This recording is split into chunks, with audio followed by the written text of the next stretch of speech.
alive, say yeah. Yeah. That side, if you're alive, say yeah. Yeah. This side, if you're alive, say yeah. Yeah. If there is a beat in your chest and there's air in your lungs, say yeah. You see, wherever we might go, roller your cycle, we know our time is the same.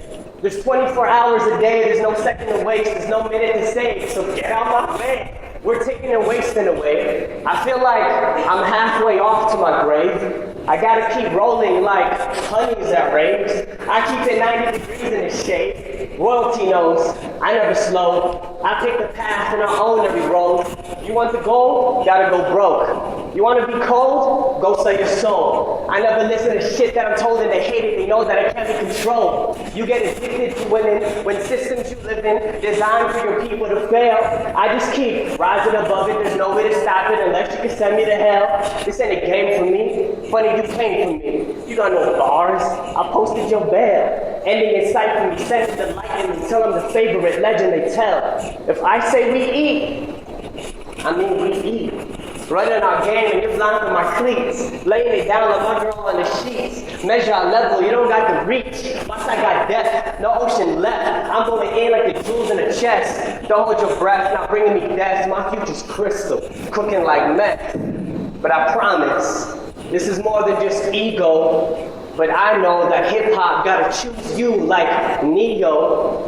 So I took my white flag and I sold you a pillowcase. You wanna sleep on my dream? I ain't losing faith. I get the job done, check the resume. Documented killer, boy, you can name any case. There's no debating, I'm top 5 from Northside. If I die, I'll be most searched in archives. That ugly duck that learned how to swan dive.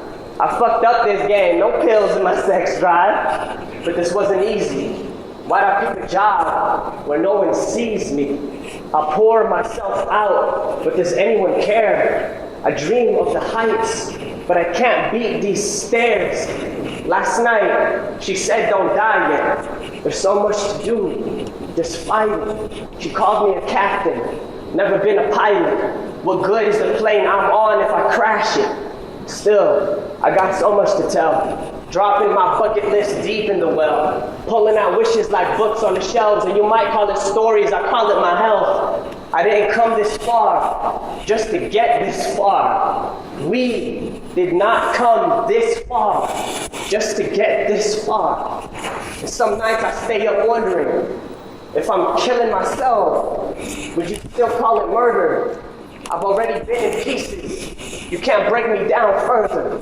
I really hate the mirror. It's always puzzling me. Open me up just like a box. All of these pieces I see. I need to breathe. I need to sleep. I'm feeling weak. Someone tell me how to get free without disappearing. Cause I don't want to fade away, become an echo of my emptiness. I ridicule the miracle, but hope to be a Lazarus. Losing faith in heaven, but still want to visit Nazareth. The Friday at the club is still a secret Sunday gathering. I love you if you pray for me. Tell my homies, wait for me. I crawled into this hole and found the roots to all my family. I'm thankful for my team. There's only champions on my roster. I realize this stage is the only place that scares my monsters. Creative Mornings, Denver, how y'all feeling?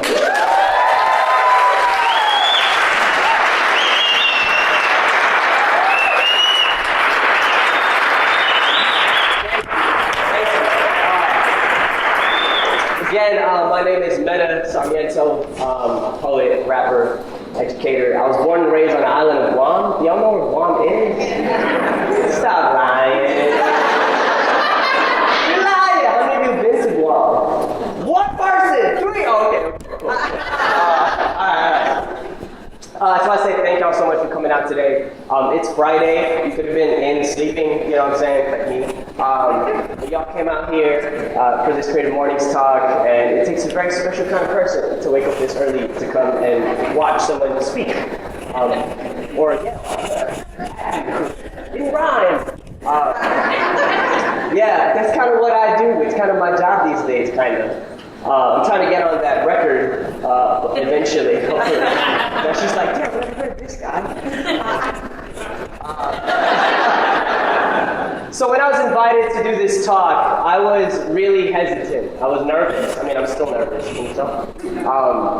Because inclusive is a theme, and inclusive is extremely broad, and oftentimes becomes a conversation that is a slippery slope, right? So I was like, dang, I don't know if I want to touch this theme. I don't know if I have anything of value to offer this theme, right? But I sat down with a couple people, they helped we picked each other's brains, and I figured the only way I can speak on this theme is if I talk from a personal perspective, right? We are all PhDs in our own lives, right? We're experts on what we have gone through. And that's the only way I know how to talk about things, really. So I decided, all right, the only way I can do this is if I talk about inclusive from the perspective of this hip-hop artist, right? So before I get into the meat and potatoes of my talk, I wanted to do a real quick little activity with y'all. Go ahead and turn to somebody next to you and discuss two things for me. The first thing I want you to discuss is 3 things you love or like about hip-hop or rap. And the second thing is 3 things you do not like about hip-hop or rap. So I'll give you about 2 minutes to do this. Go ahead and just have a conversation real quick with someone near you. 3 things you like, 3 things you do not like. So real quick, I'm just going to pick random people in the room. Can you tell us about what you discussed? We talked about being white people and not knowing that much about hip hop, but liking parts of it, and especially the inclusivity of it around the world and how it's becoming popular around the world. Yeah, cool. Thank you. Being white people and we don't know much about hip hop. Thank you for being honest and vulnerable in that way.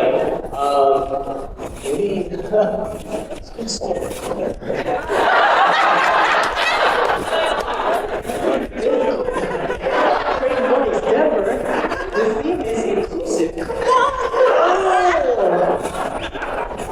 She's like, no! So, can you tell me about what you may like and discuss? I'm sorry, which of us? Don't worry, I know this before you did. So. Okay. Gosh, I really talked about like the creativity and the energy that hip hop brings, and What did you dislike? personally, I sometimes think it can be a little vulgar, like I'm going to be on the line. Yeah, but it's great. Yeah, cool, great. Maybe it's something that you like. Vulgarity, my bad. Something they didn't like. We'll do one more. Can you tell us what you discussed? So we like the beats and can dance to it. Hell yeah. And there's a lot of powerful, strong women in hip hop, but at the same time, there's a lot of degrading content. Yeah, so there's this paradox, right? Like, there's women in hip hop, and there's also a lot of misogyny, right? In hip hop, definitely.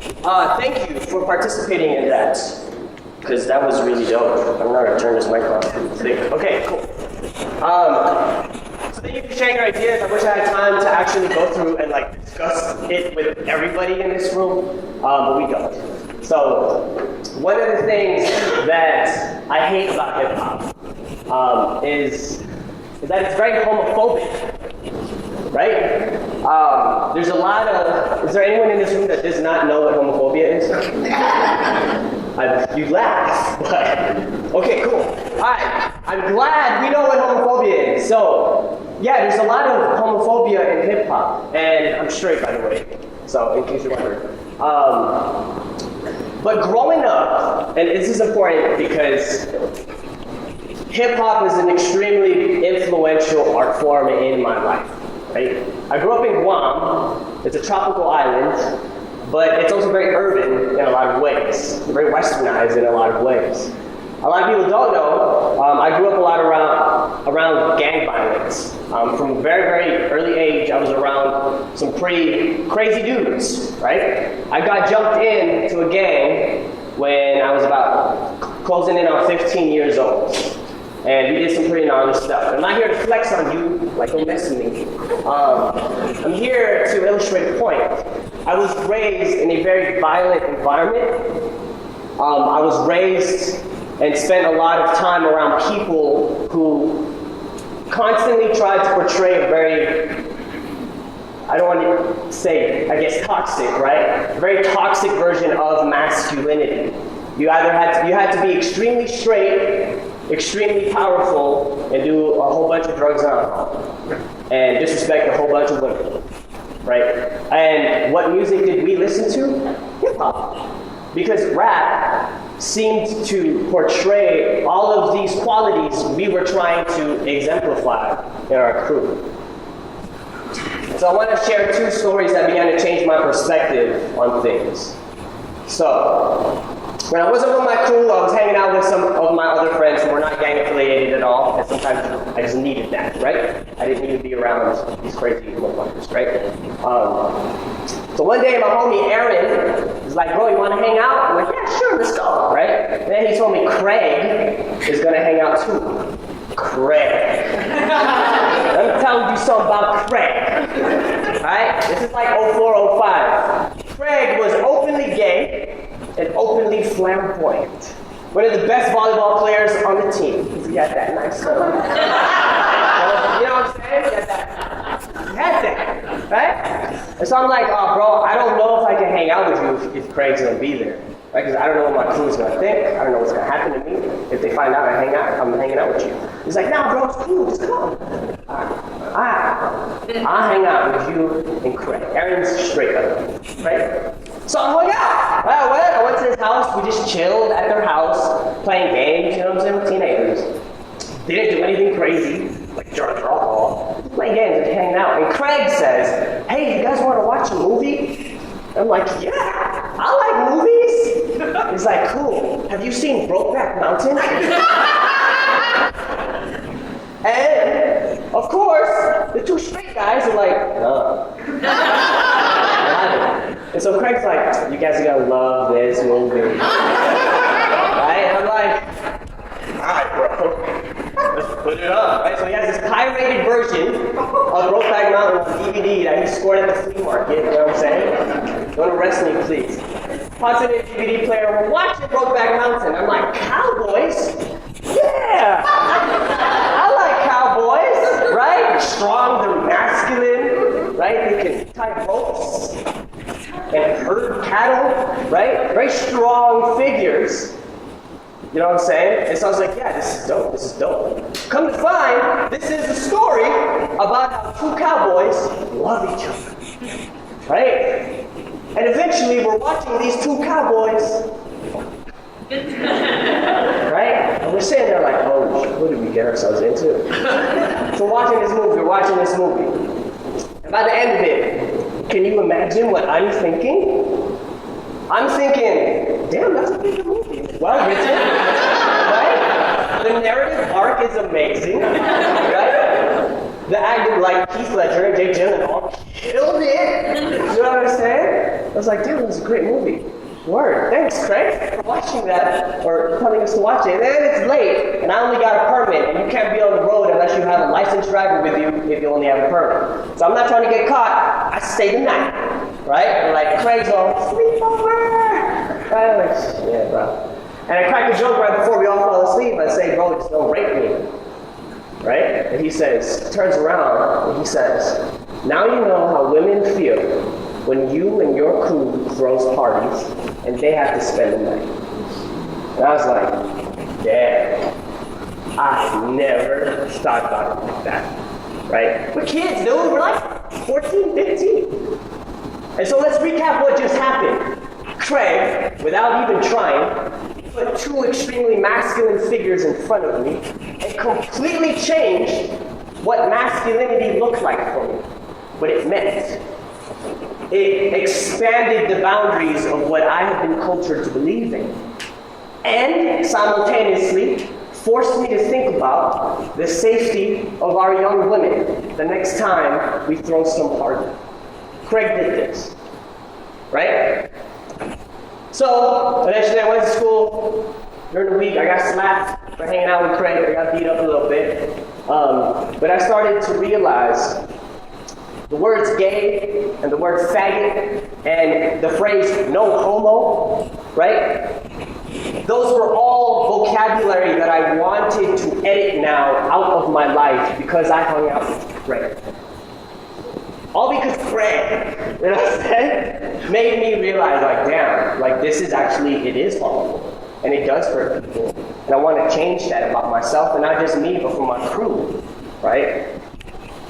So I thought I was doing a pretty good job. Like, damn, look at me, I'm growing up, right? Shit, I'm becoming a good person. And then, fast forward years later, graduate from my school, Craig, I think now identifies as a transgender individual. Super pretty, you know what I'm saying? Like, Craig is a super pretty person. Doesn't play volleyball. My friend Dakota, I'm in college now, probably 2009. My friend Dakota, who's an amazing rapper from Seattle, decides to move to Guam and go to school in Guam. Like, I bet, come through, right? So he comes through, he relocates.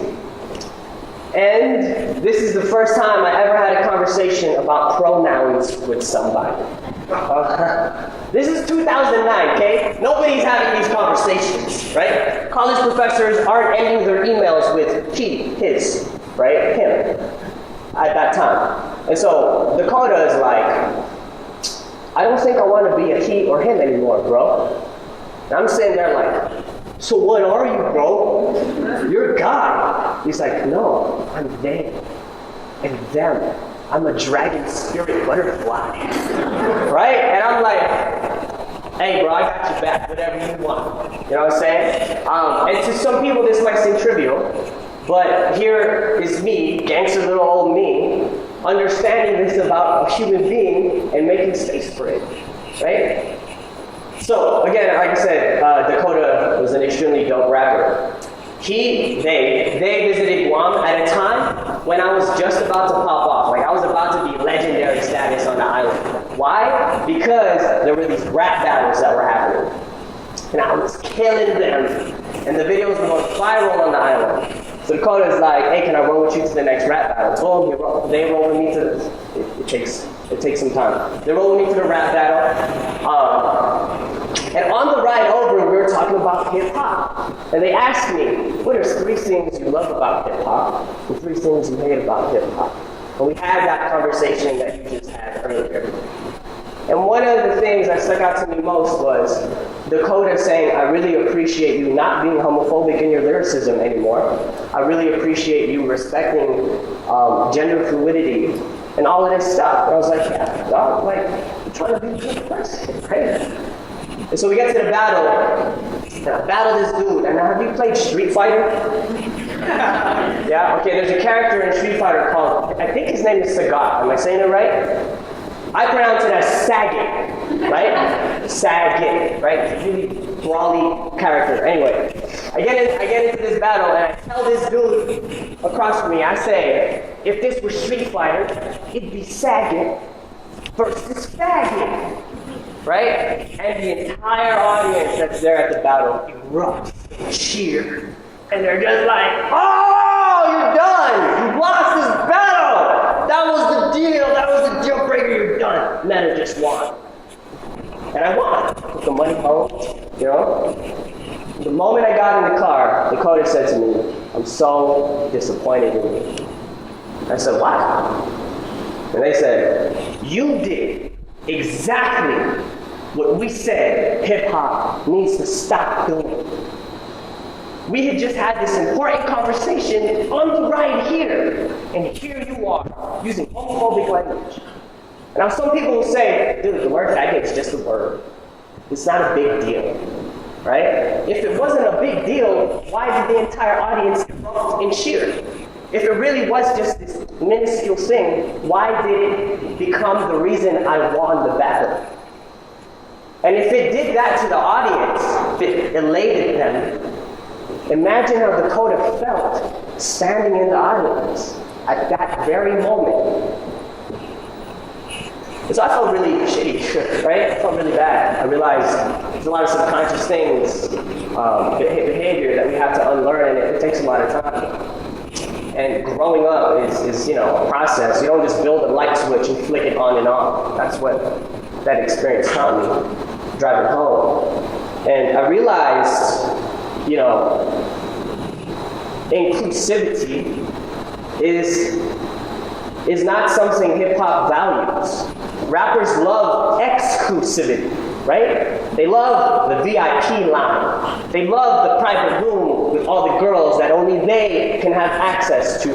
They love power, they love control. And on that drive home, I realized I do not want to be that. I mean, I do want the VIP line. And you are all invited to join the VIP line. But my point is, I had to ask myself, as an artist in this world, what am I really trying to do? Am I trying to create barriers and division? Or am I trying to build bridges between people? And I think that's really essentially what inclusivity is. It's removing these barriers and building bridges. It's creating more and more space for things that are completely different from you. It's welcoming those differences and finding reasons to celebrate those differences. If Shakespeare was right, and if all the world is a stage, then inclusive means we all get a turn at standing center stage. And when we aren't playing that role, it means we're in the audience, giving energy. Or better yet, it means we're helping to elevate that moment by being a supporting act. For me, that's what inclusivity is. You can disagree with me or not. Yeah,